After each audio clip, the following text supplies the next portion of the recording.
پھر زمین آسمان کو ایسے جھٹکا دے گا، ایک جھٹکا دے گا، پھر کہے گا انا الملک، میں بادشاہ ہوں۔ او میرے بھائیو بہنوں، ایسی موت مانگو اللہ سے، جب جا رہے ہیں تو اللہ خوش ہو رہا۔ ایسی موت نہ ہو جیسے بھاگا ہوا مجرم پکڑا جاتا ہے، ہتھکڑیاں لگا کے جیل میں لے جایا جا رہا ہے۔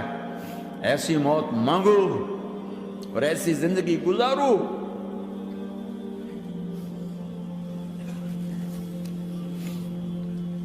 موت ہمارے لیے راحت ہے، اللہ خوش ہو رہا۔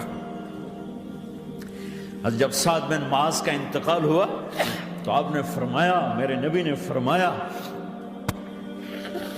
سعد بن معاذ بڑے صحابہ میں ہیں، میرے نبی نے فرمایا کہ آج اللہ کا عرش خوشی سے جھوم اٹھا ہے، چونکہ وہاں تو جا رہے ہیں نا، یہاں سے نکلنا ہے، وہاں تو پہنچنا ہے، وہاں تو خوشی ہے، یہاں غم ہے۔ تو ہم نے کہا، میرے نبی نے فرمایا کہ آج میرے اللہ کا عرش سعد کے پہنچنے پر خوشی میں جھوم اٹھا ہے۔ ایسی موت مانگو کہ اللہ کا عرش بھی خوشی سے جھومے، اللہ بھی خوش۔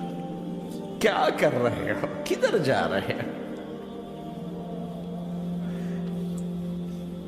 اس دھوکے کے گھر، اس مچھر کے پر، اس مکڑی کے جالے، اس دکھوں کے گھر، اس غموں کی دنیا میں کیا ڈھونڈتے ہو؟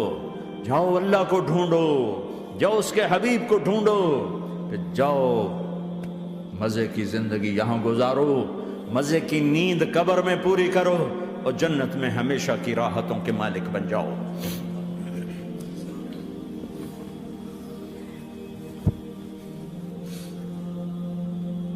کہ یا رسول اللہ، اللہ ملاقات کے شوق میں ہے۔ تو میرے نبی فرماتے کہ میرے حسنین کا کیا ہوگا؟ میں تو دیکھ رہا ہوں ایک زہر میں تڑپتا ہے، ایک بچوں سمیت نیزے پہ چڑھا ہوا ہے۔ ویسے بھی محرم ہمیں یاد دلاتا ہے کہ اللہ کو راضی کرنے کے لیے آخری حدوں تک پہنچنا بھی کامیابی کا صحرا گلے میں ڈالنا ہے۔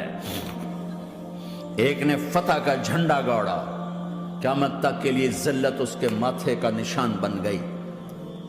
ایک نے سر کٹا کے نیزے پہ چڑھایا اور قیامت تک کے لیے عزت کا صحرا گلے میں ڈال لیا۔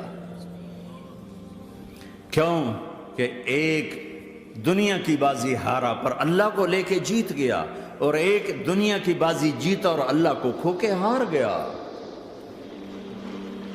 اللہ کو پا لینے کے بعد کوئی